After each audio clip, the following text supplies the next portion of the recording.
देश दुनिया की सारी बड़ी खबरें के सामने मौजूद दोस्तों चलिए सबसे पहले सबसे बड़ी घटना आपको बताएंगे जहां पर राहुल गांधी और अखिलेश यादव के पीडीए प्रहरी ने आखिरकार एसआईआर की तैयारियों को पूरी तरीके से तोड़ डाला गया है। दोस्तों बताएंगे कैसे मंसूबों पर पूरी तरीके से पानी फेर कर आया है एसआईआर पर विपक्ष का पीडीए प्रहरी। डिटेल में जानकारी अब तक पहुंचाएंगे दोस्तों। इसी के साथ में आपको बताएंगे कैसे राहुल गांधी ने नरेंद्र मोदी से बोला कि फर्क को समझो और इसके बाद बीजेपी के विदेश मंत्री को सीधा मंच पर सामने बिठाकर फर्क समझा दिया गया है। दोस्तों डिटेल में जानकारी अब तक पहुंचाएंगे, बताएंगे क्या है पूरा मामला। इसी के साथ में राहुल गांधी के मध्य प्रदेश आने से पहले दूषित पानी से जुड़े मामले पर कलेक्टर और मेयर जाकर आरएसएस के दफ्तर में माथा टेकने लगे हैं दोस्तों, और बताएंगे क्या है पूरा मामला। इसी के साथ में गोवा में विपक्ष की हार का कारण बता रहे हैं एक ऐसे नेता जिन्होंने जिम्मेदारी संभालते हुए लड़ा था चुनाव, विपक्ष की ओर से विपक्ष के वोट डिवाइड किए थे। दोस्तों बताएंगे क्या है पूरी अपडेट। इसी के साथ में एक एक करके चलेंगे आज की सारी बड़ी खबरों की तरफ। लेकिन उससे पहले अगर आप भी मानते हैं कि आज की डेट में इंडिया गठबंधन की कोई जोड़ी सबसे ज्यादा सफल है तो वो कांग्रेस पार्टी और समाजवादी पार्टी की उत्तर प्रदेश की जोड़ी है। तो इस वीडियो को लाइक करके लाल बटन दबाकर चैनल को सब्सक्राइब करके बेल आइकन दबाकर कमेंट बॉक्स में अपनी राय जरूर लिखकर बताएगा दोस्तों, और ज्यादा से ज्यादा वीडियो को शेयर कीजिएगा ताकि आगे भी आप तक फटाफट तेजी से सारी अपडेट पहुंचती रहे। दोस्तों चलते हैं सबसे पहले सबसे बड़ी ब्रेकिंग न्यूज अपडेट की तरफ, जहां पर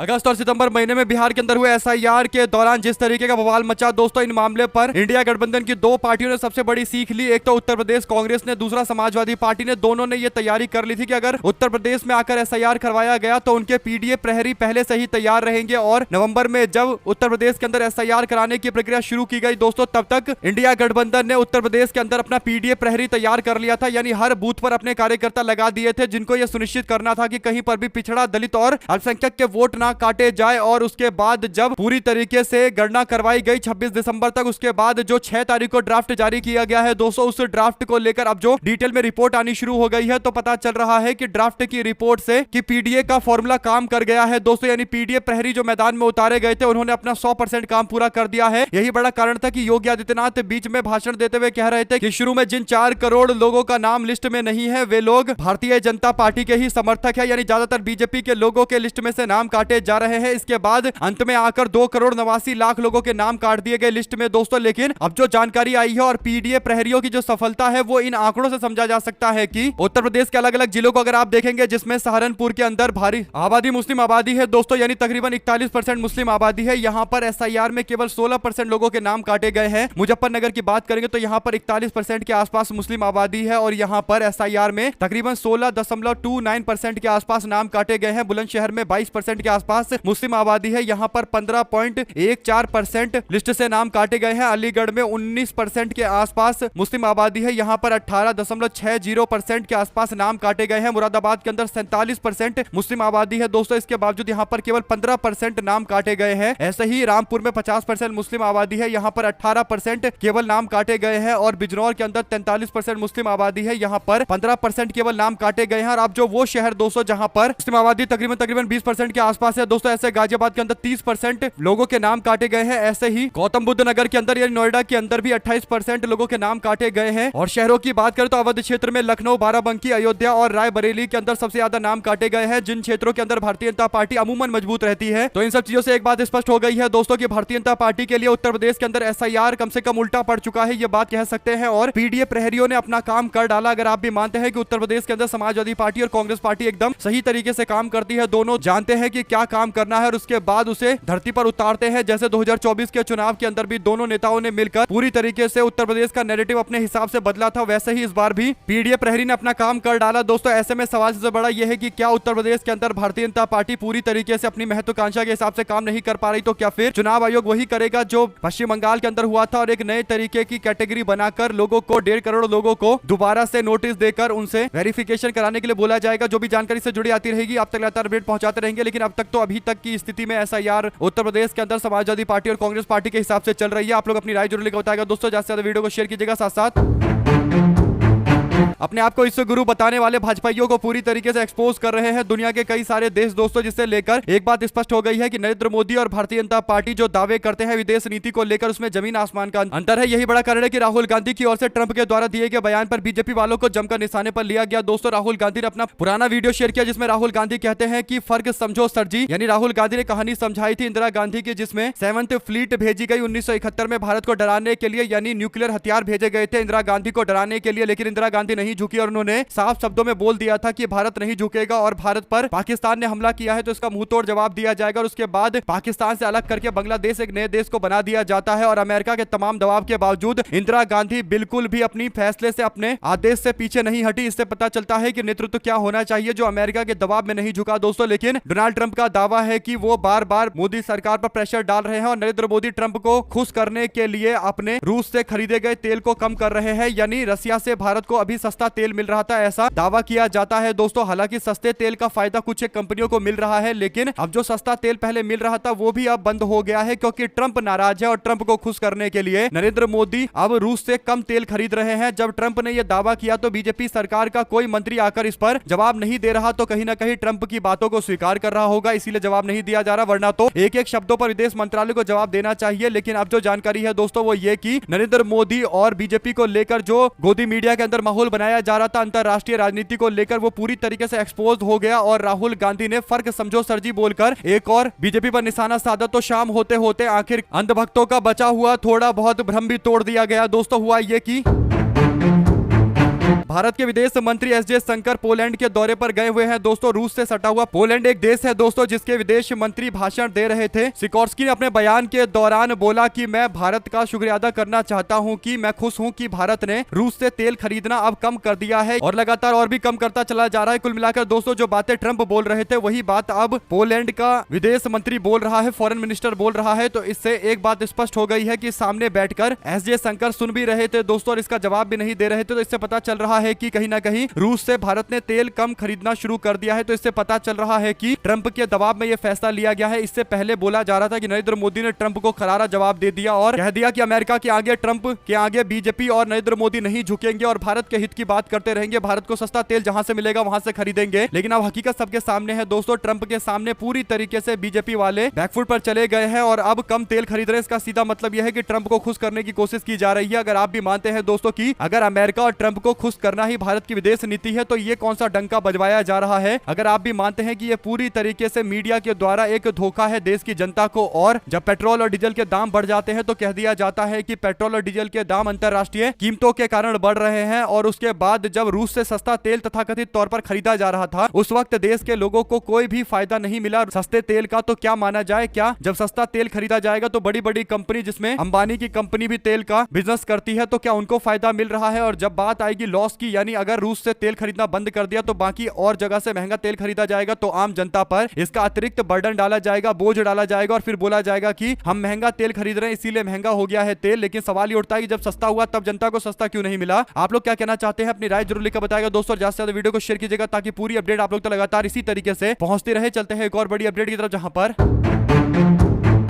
इंदौर के कलेक्टर शिवम वर्मा और महापौर पुष्यमित्र भार्गव बुधवार को देर रात राष्ट्रीय स्वयंसेवक संघ के कार्यालय पहुंचे। संघ से जुड़े सूत्रों ने बताया है कि दोनों से भागीरथपुरा में दूषित पानी से मौत और प्रशासनिक तालमेल को लेकर बातचीत की गई। सूत्रों ने यह भी बताया कि संघ के मालवा प्रांत के प्रचारक राज मोहन ने कलेक्टर और महापौर से 1.5 घंटे 1-to-1 चर्चा की और सूत्रों के मुताबिक मामला संभाल नहीं पाने पर महापौर को कड़ी फटकार भी लगाई गई। महापौर भार्गव और रामबाग स्थित नए संघ के कार्यालय सुदर्शन में गाड़ी लेकर पहुंचे थे और उन्हें छोड़ने के बाद शासकीय वाहन वहां से रवाना हो गया। बैठक खत्म होने के बाद अपने निजी वाहन में वापस लौट गए। दोस्तों बैठक के से बाहर आने के बाद महापौर भार्गव ने दैनिक भास्कर से बातचीत करते हुए कहा कि मैं संघ के कार्यालय आता रहता हूं, आज भी सहज रूप से यहां आया था। यानी एक कलेक्टर होकर शासन के सामने जाकर अपनी बातें इनको रखनी चाहिए। दोस्तों प्रशासन अपने सीनियर के पास जाकर ये बातें रखनी चाहिए, लेकिन ये जा रहे हैं माथा टेकने के लिए आरएसएस के दफ्तर में। इससे पता चलता है कि आरएसएस ने भारत के प्रशासनिक तंत्र पर पूरी तरीके से कब्जा कर रखा है। अगर आप भी मानते हैं कि राहुल गांधी का इशारा भी इसी और था कि भारत के संस्थानों पर धीरे धीरे करके आरएसएस वाले कब्जा करना चाहते हैं, और ये बातें अब लगभग सही होती जा रही है, जो काफी दुर्भाग्यपूर्ण स्थिति है। दोस्तों अगर आप भी मानते हैं कि कलेक्टर का बीजेपी के दफ्तर जाना एक टाइम सही माना जा सकता है क्योंकि वो राजनीतिक पार्टी है और चुनाव लड़ती है और सरकार के तंत्र में उसके लोग बैठे हुए हैं, लेकिन सवाल ये उठता है कि आरएसएस जो एक सोसाइटी है, यानी उसका सही से रजिस्ट्रेशन भी नहीं है और भारत के कानून के अंतर्गत पूरी तरीके से आते भी नहीं है और कंट्रोवर्शियल संगठन चलाते रहते हैं। इतिहास में कई सारे बड़े कांड में इनका नाम रहा है और इस तरीके के बदनाम संगठन के पास जाकर अगर कोई डीएम और वहां का स्थानीय प्रशासक जाकर माथा टेक रहा है तो दुर्भाग्यपूर्ण स्थिति है। इस पूरे मामले पर दोस्तों अब एक बात तय हो गई है कि 11 तारीख को जब राहुल गांधी यहां आएंगे तो मुद्दा और ज्यादा तीखे तरीके से कांग्रेस पार्टी उठाने वाली है। आप लोग अपनी राय जरूर लिखकर बताएगा और ज्यादा से ज्यादा वीडियो को शेयर कीजिएगा। दोस्तों चलते हैं एक और अपडेट की तरफ, जिसमें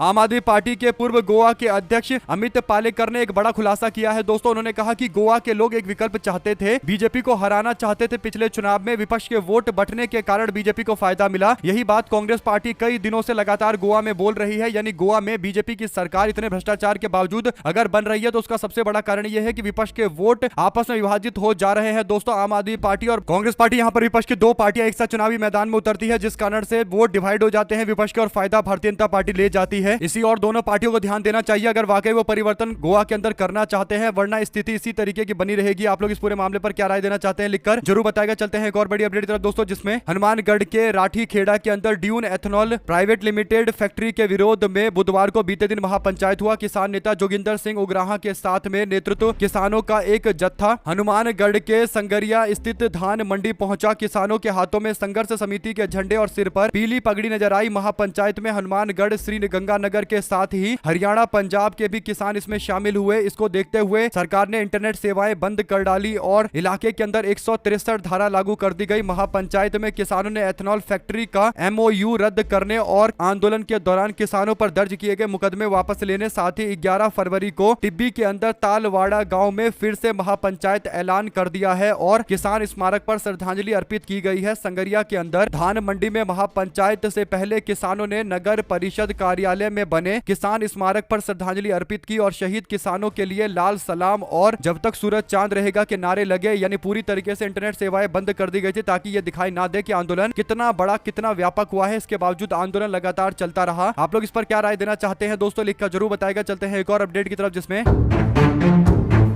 विधानसभा चुनाव की तैयारियों को लेकर कांग्रेस पार्टी ने पर्यवेक्षकों की नियुक्ति कर डाली है। एक से एक दिग्गज नेता को जिम्मेदारी दी गई है, जिसमें असम में प्रियंका गांधी के साथ में यानी स्क्रीनिंग कमेटी की अध्यक्ष प्रियंका गांधी, उनके साथ में भूपेश बघेल और डीके शिव कुमार को काम पर लगाया गया है और बंधु टिकरी को भी मैदान में उतारा गया है। यानी एक एसटी बहुल्य असम के लिए एसटी समाज के नेता को आगे किया गया है। केरल की बात करें तो यहाँ पर कई लोगों को जिम्मेदारी दी गई है। श्री सचिन पायलट जिम्मेदारी संभालेंगे और केजे जॉर्ज को जिम्मेदारी दी गई है। इमरान प्रतापगढ़ी और कन्हैया कुमार केरल के अंदर ये सुनिश्चित करेंगे कि पूरी तरीके से संगठन अच्छे से काम कर रहा हो और केरल के अंदर जीत सुनिश्चित हो। तमिलनाडु और पुडुचेरी की बात करें तो मुकुल वासनिक और उत्तम कुमार रेड्डी को जिम्मेदारी दी गई है। काजी मोहम्मद निजामुद्दीन भी यहाँ पर जिम्मेदारी संभालेंगे। पश्चिम बंगाल के लिए सुदीप रॉय बर्मन और शकील अहमद खान को जिम्मेदारी और प्रकाश जोशी को जिम्मेदारी दी गई है। इसी समीकरण को देखते हुए स्पष्ट कहा जा सकता है कि असम को लेकर कांग्रेस पार्टी सबसे ज्यादा सीरियस है। दोस्तों केरल के अंदर तो पार्टी को पता है कि सचिन पायलट और तमाम बड़े नेता मिलकर स्थिति को संभालेंगे और कांग्रेस पार्टी की सरकार बनने का पूरी तरीके से माहौल बन गया है। तमिलनाडु में पार्टी की स्थिति अमूमन सही मानी जाती है और डीएमके के साथ में है तो सरकार में रहेंगे ही रहेंगे। बाकी पुडुचेरी के अंदर कांग्रेस को सरकार बनानी है, यहाँ पर भी ताकत का इस्तेमाल करना पड़ेगा और पश्चिम बंगाल में ममता बनर्जी के साथ में मिलकर कांग्रेस चले तो ये अच्छा रहेगा। लेकिन दूसरे विकल्प के तौर पर कुछ सीटें जीतने के लिए कुछ और गठबंधन के रास्ते भी अपनाए जा सकते हैं। जो भी जानकारी इन सारे राज्यों से सामने आएगी आप तक लगातार अपडेट पहुंचाते रहेंगे। चलते हैं एक और बड़ी खबर की तरफ दोस्तों, जिसमें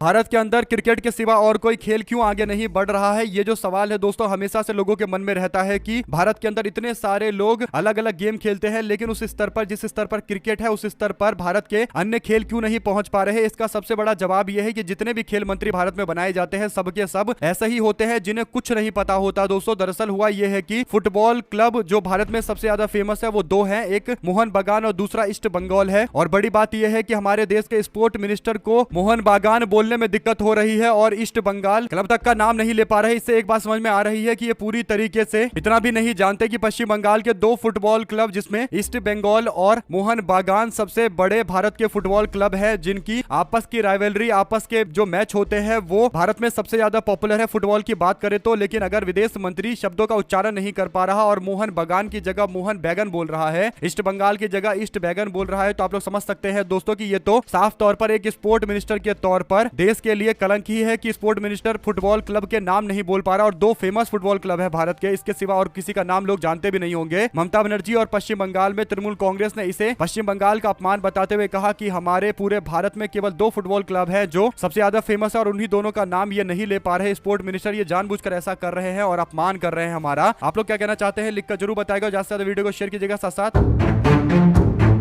साल 2020 के उत्तर पूर्वी दिल्ली के दंगों की साजिश का आरोप लगाकर गुलफिजा फातिमा को जेल में बंद रखा गया दोस्तों, और आखिरकार सुप्रीम कोर्ट ने उनको जमानत दे दी है और आखिरकार वो जेल से बाहर आ गई है। वीडियो तस्वीरें भी सामने आ गई जब वो जेल से बाहर निकल रही है। तकरीबन 5.5 साल के बाद उनको जेल से बाहर निकलने और जमानत मिल गई है। लेकिन 3 लोगों को तो छोड़ा गया है, लेकिन जिन 2 लोगों को जेल में बंद रखा गया है दोस्तों, उसमें शर्जील इमाम और उमर खालिद है, और उन्हीं को लेकर सबसे ज्यादा लोगों के मन में चिंताएं हैं और लोग सवाल भी पूछ रहे हैं कि आखिर 5.5 साल हो गया, अभी तक ट्रायल पूरा नहीं हुआ, सजा भी नहीं दी गई क्योंकि ट्रायल पूरा नहीं हुआ, सबूत नहीं मिले, तो फिर आखिर कब तक जेल में रखा जाएगा। ये तो साफ तौर पर खुलेआम अन्याय किया जा रहा है। आप लोग क्या कहना चाहते हैं, अपनी राय जरूर स्पष्ट कीजिएगा। साथ साथ दोस्तों, प्रधानमंत्री नरेंद्र मोदी ने बुधवार को कहा कि वे इस साल होने वाले अपने वार्षिक कार्यक्रम परीक्षा पे चर्चा अभिभावकों और शिक्षकों और छात्रों के साथ संवाद करने के लिए उत्सुक है। प्रधानमंत्री ने यह बात इंटरनेट प्लेटफॉर्म पर कही है। दोस्तों, प्रधानमंत्री हर साल परीक्षा पर चर्चा करते हैं, यानी बोर्ड का एग्जाम आता है तो बोर्ड के जो बच्चे होते हैं, 10th और 12th के बच्चे होते हैं, उनसे नरेंद्र मोदी चर्चा करते हैं। सवाल तो सबसे बड़ा यह है दोस्तों कि प्रधानमंत्री चर्चा तो करते हैं, लेकिन चर्चा का फायदा क्या छात्रों को मिलता है, इसका तो उनको फीडबैक लेना चाहिए। और वैसे भी प्रधानमंत्री ऊपर की बातें करते रहते हैं, यानी ऐसी बातें करते हैं जिसका एग्जाम से कोई मतलब भी नहीं होता। और कई बार तो नरेंद्र मोदी के वीडियो क्लिप भी वायरल होते हैं जिसमें उनके द्वारा बोले गए शब्दों का लोग मजाक भी उड़ाते हैं। आप लोग क्या कहना चाहते हैं दोस्तों, प्रधानमंत्री नरेंद्र मोदी के द्वारा ये जो किया जाता है परीक्षा पे चर्चा, क्या आपको ये लगता है कि इसकी कुछ वैल्यू भी है, यानी कुछ इससे लोगों को फायदा मिलता है, या फिर केवल PR स्टंट के तौर पर? और क्योंकि 10वीं और 12वीं के जो बच्चे हैं वो आने वाले दिनों में वोट डालेंगे 2-4 सालों के अंदर, तो हो सकता है कि इसी और प्रयास किया जाता हो कि उनसे वोट लिया जाए। आप लोग अपनी राय जरूर लिखकर बताएगा। साथ साथ दोस्तों, जवाहरलाल नेहरू विश्वविद्यालय में सोमवार रात को आपत्तिजनक नारेबाजी पर वसंत कुंज नॉर्थ थाना पुलिस ने कानूनी राय लेने के बाद बुधवार बीते रात केस दर्ज किया है। JNU के स्टूडेंट यूनियन के पदाधिकारियों के नेतृत्व में वामपंथी छात्र संगठन के छात्र और छात्राओं ने प्रधानमंत्री नरेंद्र मोदी और अमित शाह के खिलाफ आपत्तिजनक नारे लगाए थे, ऐसा दावा वीडियो के अंदर किया गया है। दोस्तों, अब इस पूरे मामले पर JNU स्टूडेंट यूनियन के चारों पदाधिकारी, जिसमें आदित्य मिश्रा जो अध्यक्ष हैं और गोपिका बाबू जो उपाध्यक्ष हैं और सुनील यादव महासचिव और दानिश अली संयुक्त सचिव समेत अन्य के खिलाफ शिकायत दर्ज की गई है। आप लोग इस पर क्या प्रतिक्रिया देना चाहते हैं लिखकर जरूर बताएगा। ज्यादा से ज्यादा वीडियो को शेयर कीजिएगा। साथ साथ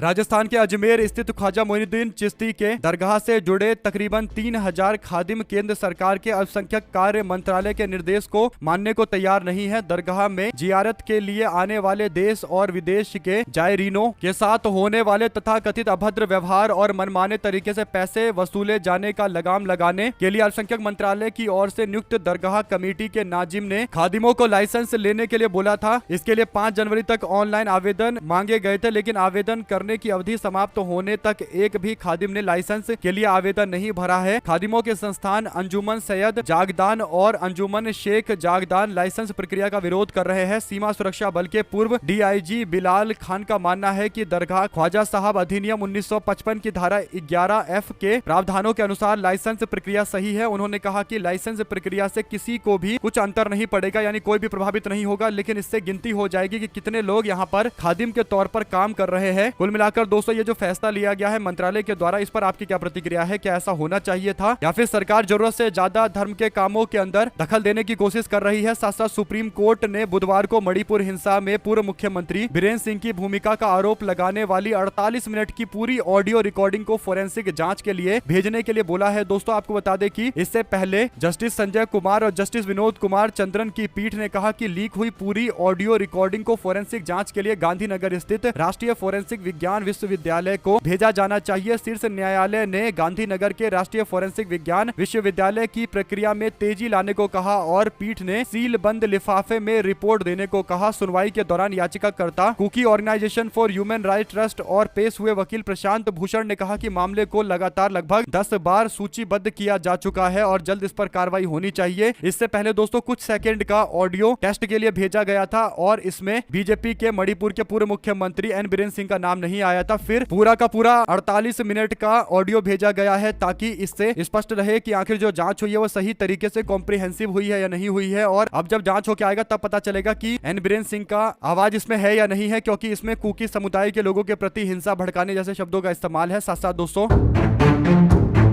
कुछ साल पहले भारत के अंदर एक ऐसे व्यक्ति को सबसे ज्यादा लोगों ने तारीफ किया दोस्तों, जिन्होंने नोबेल पुरस्कार जीता, और वो थे पश्चिम बंगाल के अमर्त्य सेन। अमर्त्य सेन की तारीफ इसलिए होती है क्योंकि उन्होंने भारतीय होकर नोबेल पुरस्कार जीता था। 16 जनवरी को उनको एसआईआर के मामले पर नोटिस भेजकर बीएलओ के द्वारा बुलाया गया है। तृणमूल कांग्रेस ने इसकी आलोचना करते हुए कहा कि अंतरराष्ट्रीय स्तर पर एक व्यक्ति जो नोबेल प्राइज जीता हुआ हो इकोनॉमी के अंदर, उसको आप इस तरीके से बुला रहे हैं, और ये साफ तौर पर कहीं ना कहीं उनका अपमान भी है और पूरे पश्चिम बंगाल के साथ साथ भारत का भी अपमान है, क्योंकि भारत की एक बहुत महान विभूति है अमर्त्य सेन, जिनको आप यहाँ बुला रहे हैं और नोटिस दे रहे हैं। आपको तो उनका नाम सीधे एसआईआर में जोड़ देना चाहिए था, लेकिन आप उनको नोटिस दे रहे हैं, तो ये अपने आप में ताजुब होता है। कुल मिलाकर दोस्तों, अमर्त्य सेन का अपमान करने से जुड़ा हुआ पूरा मामला है। साथ साथ दोस्तों, वैष्णो देवी मेडिकल कॉलेज की एमबीबीएस की मान्यता रद्द कर दी गई है। मुस्लिम छात्रों के एडमिशन पर हुआ था विवाद, स्टूडेंट दूसरे कॉलेज में शिफ्ट किए गए हैं। जम्मू स्थित वैष्णो देवी मेडिकल कॉलेज की एमबीबीएस की मान्यता रद्द कर दी गई है। कॉलेज को पिछले साल ही एमबीबीएस कोर्स चलाने की मान्यता दी गई थी। नेशनल मेडिकल कमीशन यानी एनएमसी ने कॉलेज के मानकों का उल्लंघन पाए जाने के बाद मौजूदा एमबीबीएस के छात्रों को अन्य कॉलेज में शिफ्ट कर दिया है, और कॉलेज पर आरोप लगाया गया है कि 2025-26 के पहले बैच में 42 मुस्लिम और 7 हिंदू और 1 सिख छात्र का नाम सीट अलॉटमेंट लिस्ट में रखा गया था, जिसके बाद कई हिंदू संगठन ने विरोध किया और कहा कि ये वैष्णो देवी मंदिर के चढ़ावे के ऊपर चलने वाली संस्थान है और कॉलेज है, तो इसमें ज्यादातर हिंदुओं को पढ़ाया जाना चाहिए, जबकि नीट के रिजल्ट के आधार पर ये एमबीबीएस में कॉलेज में एडमिशन हुआ था। कुल मिलाकर दोस्तों, मामला इसलिए भी गंभीर है क्योंकि धर्म के नाम पर इतना विवाद किया गया कि छात्रों को अब दूसरे कॉलेज में शिफ्ट कर दिया गया। यानी लोग सोच कर आए होंगे कि यह प्रतिष्ठित यूनिवर्सिटी है, यहाँ पर रहेंगे, लेकिन बाद में पता चलता है कि प्रतिष्ठित यूनिवर्सिटी की जगह उनको कहीं और भेज दिया गया है। आप लोग इस पूरे मामले पर क्या राय देना चाहते हैं, लिखकर जरूर बताएगा, और ज्यादा से ज्यादा वीडियो को शेयर कीजिएगा ताकि पूरी अपडेट आप लोग तक लगातार आगे भी इसी तरीके से पहुंचती रहे। आप लोग देख रहे थे आपका अपना चैनल जय हिंद जय भारत। ज्यादा से ज्यादा वीडियो को शेयर कीजिएगा दोस्तों। बहुत बहुत धन्यवाद सभी दोस्तों, भाइयों बहनों, मित्रों का जय हिंद।